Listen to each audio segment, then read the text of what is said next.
जन हुंकार किस एपिसोड में आप सभी का बहुत बहुत स्वागत है। मैं हूं महेश बहुगुणा, आप देख रहे जन हुंकार एपिसोड। आज के जन हुंकार एपिसोड में आपके ज्ञान के लिए और कानून की आपको देंगे इस जन हुंकार एपिसोड में जानकारी। फैसला आपका बताएंगे आप, सही है या गलत, होना चाहिए या नहीं।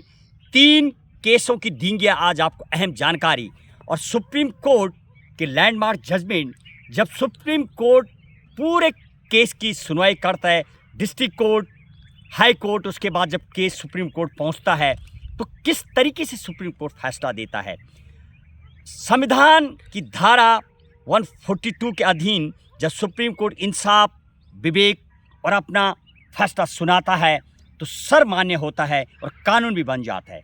पहला केस, एक महिला ने स्कूल की बच्चे को डांटा और जब टीचर्स ने डांटा, बच्चा घर पहुंचा और बच्चे ने किया सुसाइड यानी आत्महत्या। तो क्या टीचर्स के ऊपर केस यदि हुआ तो क्या टीचर्स को दोषी माना जा सकता है? बताएंगे आप क्या कहा सुप्रीम कोर्ट ने, ये भी देंगे आपको जानकारी। दूसरा केस, ससुराल वाले जब अपनी बेटी को लेने ससुराल पहुंचे अपनी बेटी के वहाँ और केस दर्ज हुआ, बाद में 20 दिन बाद यानी ससुराल के पक्ष वालों ने महिला के हस्बैंड को उल्टा सीधा गाली गलौज किया और 20 दिन बाद बंदे ने आत्महत्या कर दी। और जब केस फाइल हुआ, पहुंचा केस सुप्रीम कोर्ट, तो क्या उस आत्महत्या के दोषी ससुराल पक्ष और महिला है? क्या केस हो सकता है? क्या कहा सुप्रीम कोर्ट ने, ये भी आपको बताएंगे अपने अहम फैसले में। और तीसरा, एक बच्चे ने, छोटा सा बच्चा, SC ST करके भद्दे कमिट और गाली गलौज करने पर बच्चे ने की आत्महत्या। क्या महिला को एंटीसिपेटरी बेल मिल सकती है? सुप्रीम कोर्ट ने एंटीसिपेटरी बेल देने को किया मना, क्योंकि SC SC एक्ट के अधीन जब कोई केस फाइल होता है तो बेल नहीं मिलती है। हिमाचल प्रदेश का केस, एक छोटे से बच्चा जब किसी महिला के घर में पहुंचा, आंगन में प्रवेश किया और फिर प्रवेश करने के बाद किचन पर हाथ लगाया और महिला ने बच्चे को मारा, पीटा, गाली गलौज किया, गंदे शब्द बोले, जाति सूचक शब्द जब कहे तो बच्चा घर गया। 10 साल से कम का बच्चा, और बच्चे ने आत्महत्या कर दी। कोर्ट ने माना दोषी और बेल देने को किया मना और SC ST एक्ट के अधीन हुआ केस फाइल, क्योंकि महिला के शब्दों से कहीं ना कहीं बच्चे का मेंटल डिसबैलेंस हुआ और बच्चे ने आत्महत्या की, ये माना कोर्ट ने।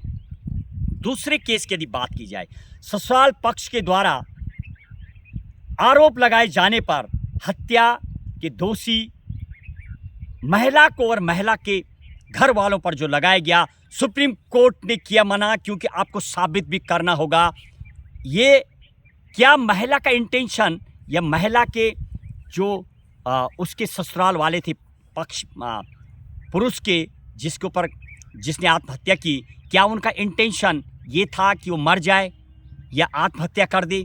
जर्नल छोटी छोटी गाली गलौज, छोटे छोटे शब्दों को लेकर के केस इतना लंबा खींच चला आता है कि पहुंचा कई सालों बाद सुप्रीम कोर्ट, और सुप्रीम कोर्ट ने सुनाया फैसला, आत्महत्या का दोषी नहीं माना जा सकता।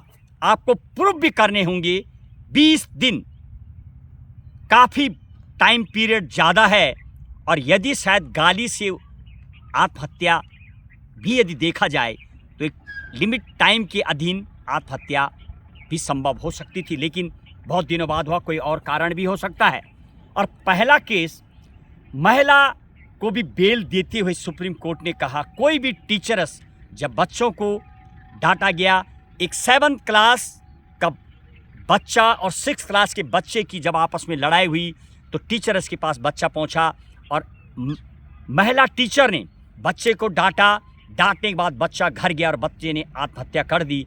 तो कहीं ना कहीं सुप्रीम कोर्ट ने कहा, एक मॉरलिटी, एक टीचर्स जैसे एक नोबल जॉब के लिए, नेशनल बिल्डर जैसी पोस्ट के लिए हत्या का दोषी नहीं माना जा सकता।